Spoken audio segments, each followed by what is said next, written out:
Je rencontre des difficultés car les entreprises demandent 2 ans d'expérience, 1 an d'expérience ou une expérience au préalable. Ce qui pose beaucoup de problèmes, moi j'ai trouvé, c'est qu'on demande tout le temps de l'expérience. Parce que quand on sort des études, l'expérience on n'en a pas beaucoup, quoi. J'ai passé pas mal d'entretiens et tout, et je sais que voilà, ce qui n'allait pas, ce qui leur convenait pas, c'était le manque d'expérience. Si les entreprises n'osent pas donner d'expérience, on ne pourra jamais commencer. On a beau dire, mais nous on veut apprendre, on est motivés.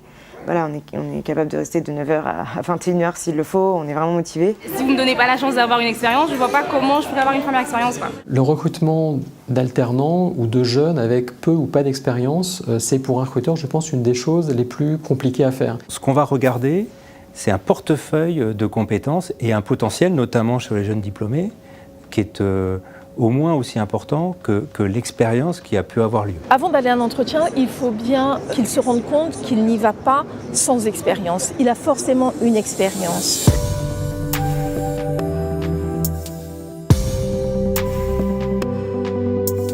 Quelles compétences quand on n'a pas d'expérience, hein, c'est compliqué. Alors, qu'est-ce qu'on va faire? On va aller essayer de rechercher dans les hobbies, dans les expériences extra-professionnelles, dans les voyages, pour mieux creuser, bien sûr, la personnalité, le sérieux du jeune, son souhait d'apprendre, ça c'est quelque chose d'important, mais aussi tout ce qui peut nous permettre de détecter des compétences dans des choses un petit peu adjacentes, un petit peu connexes, et qui ne soient pas forcément une expérience professionnelle que, par définition, il n'aura pas eu.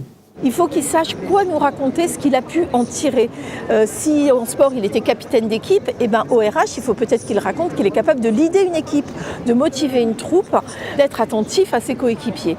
Si par contre il a fait de l'associatif et qu'il a milité dans une association humanitaire et il a eu l'occasion de voyager, il faut qu'il explique qu'il sait ce que c'est que la difficulté de travailler en association, la difficulté de l'humanitaire aussi, et qu'il a pris du recul, de la maturité et qu'il a conscience de certaines choses qui se passent dans notre monde et qu'il est engagé. Moi je pense que ce qui est important, c'est l'engagement qu'ils peuvent nous démontrer, parce que nous en qualité de recruteur, on se dit il s'engage sur des causes, il sera capable de s'engager sur nos problématiques professionnelles.